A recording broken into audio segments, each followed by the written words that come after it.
I was born with arms. I used them to control my hands, which were in charge of high fives, low fives, and colouring in drawing sheets. One day, I found my hands colouring in an elephant drawing. Once it was done, it filled any observer with awe, as if the cure to cancer was on this paper. This colouring sheet of an elephant was the contract to world peace. If aliens visited Earth, we would only show them this drawing. But then, I lost it. I've been looking for the drawing for the past 12 years. I found hundreds of lookalikes, but none of them are my elephant. It's just a colouring sheet that my primary school self coloured to perfection. By the end of this video, maybe I will have found it. First off, I'm going to draw what I remember it looking like, so we all know what we're looking for. I'll start off with the legs, and then I think it has a trunk. Oh, okay, this isn't going to work. Instead, I'll start with the base that looks similar to the one I'm looking for. I remember it facing to the right, and the pattern was similar to this. This is the type of drawing it looks like. But the important part was an extremely cool orange and purple pattern that was sharp. I'll try to recreate it. I think it was something like this, although I don't remember it hurting my eyes to look at. I'll shrink it down and paste it around. There, perfect. This is the beautiful pattern that is the 8th wonder of the world. And of course the rest was colored in, so I'll just randomly do that, and done. This is a representation of the amazing drawing that I've been looking for 12 years. Isn't it obvious why I'm doing this? I went to an Australian primary school, so a lot of the drawings we did were based around native Aboriginal art. I decided to start there. I googled Aboriginal animal drawings, and these are all cool drawings, but none of them really resemble what I'm looking for. Wait, go back. Zoom in, focus, enhance. That's too much. This drawing, I remember colouring this exact sheet in. This was in the same pile of colouring sheets as the elephant, and it has the name of the book. It's right there. Indigenous Clothing Co. made this drawing, so surely they made the elephant drawing too. I visited their site to find they sell $3,000 Gucci handbags and $3 children's colouring books. What a business model. I'm going to start selling chessboards and intercontinental ballistic missiles. Same price for both. This seems to be a 7-page ebook including drawings of emu, cockatoo, flying fox, and goanna, but no elephant. Wait, foxes can fly? That's not a fox, that's a bat. How dare you lie to me? Anyway, elephant is probably one of the 7 pages that aren't said here, so I had to make the huge purchase of $3. Since the elephant drawing is worth upwards of $1 trillion, it's a worthwhile investment. And it isn't in here. There is no elephant in this book. I remember colouring in all of these as a kid. It was in the same pile as the elephant. Damn it, why on earth is this not? Oh. Then I made a grand discovery. There's no elephants in Australia. How could there be an Aboriginal drawing book with an elephant in it? Elephants aren't a f***ing Aboriginal animal. God damn it, I'm so stupid.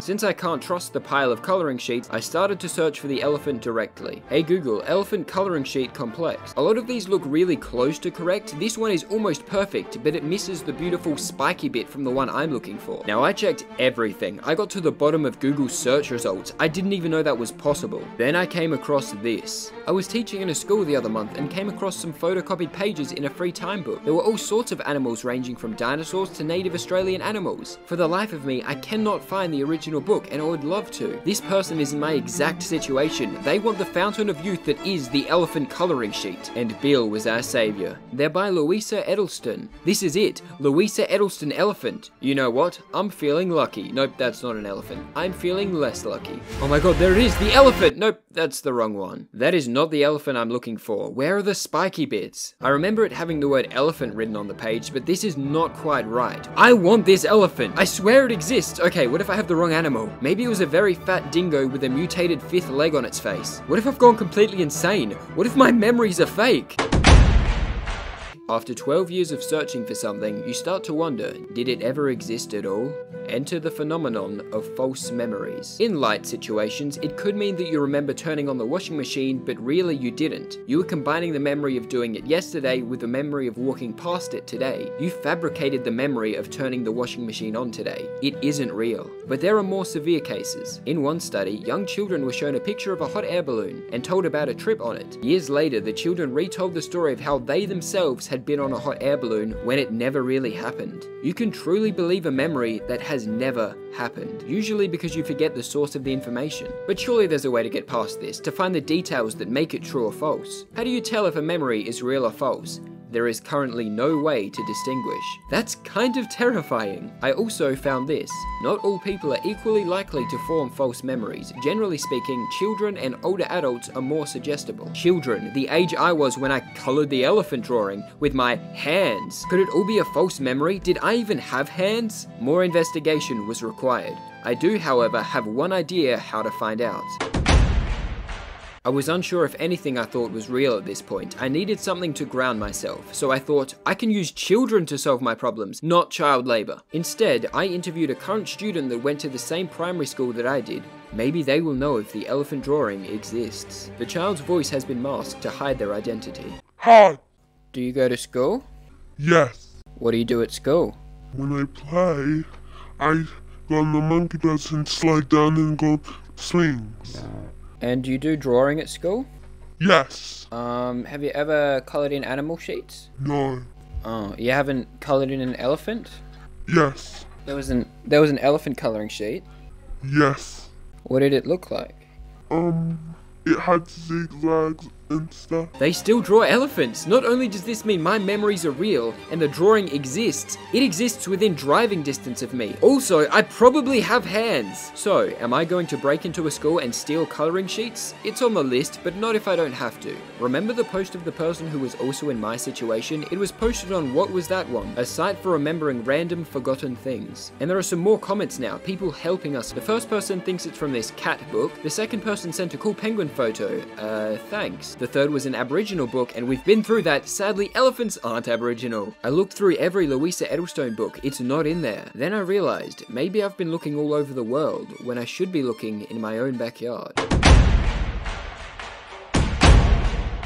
I'm a bit late on the minimalism trend. I haven't gotten rid of all my furniture so I can sit outside and photosynthesize all day. I still have a bunch of random stuff, and some of that stuff is old sheets of paper. Maybe they contain a clue to the elephant. Inside my Megasaurus scrapbook, I found something that changed everything. 3 drawings of geckos colored in. This is the first proof that I had actually colored in similar drawings a long time ago. It's just the wrong animal. Most importantly, this proves I have hands. I swear the elephant looks better though. The gecko was a stepping stone to the magnum opus that is the elephant drawing. It is said that even the blind can see the beauty of the elephant coloring sheet. In an attempt to find more old drawings, I called my mum.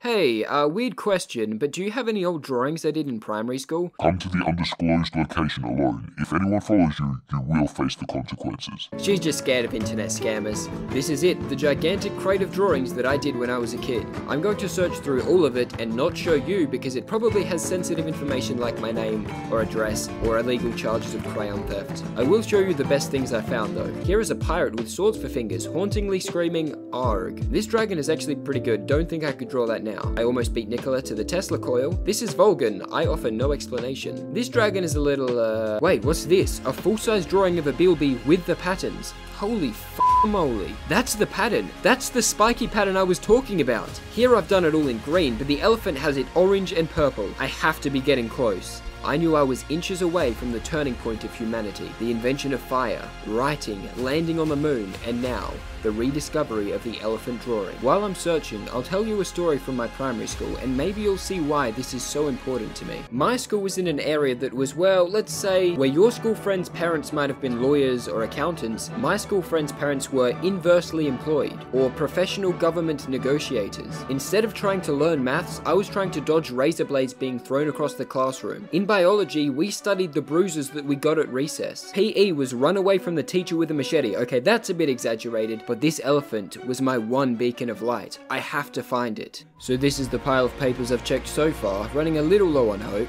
It's getting empty. Let's see what we got here. A Megasaurus scrapbook and another Megasaurus scrapbook. Wait, this seems familiar. This is the elephant coloring sheet. This is what I've been searching for all these years. Ah, the orange and purple spiky pattern. This is amazing. F*** off, Mona Lisa. Here are some orange and purple spikes. I honestly did not expect to find the original. I thought I could find the drawing in a book, but not my specific coloring. But here it is, everyone. The journey has all been for this view. Do you feel the world peace approaching? Now let's compare it to how I remember it being. I'll let you decide how closely it resembles. Comment how close you think I was. But the mystery isn't quite over yet. Where did this drawing come from? Why isn't it anywhere on the internet? What book is this from? This YouTube video is my final hope. I've been looking myself for years, but I cannot find the original. Hopefully someone out there knows something about where this comes from, and one day we can all color in elephants together.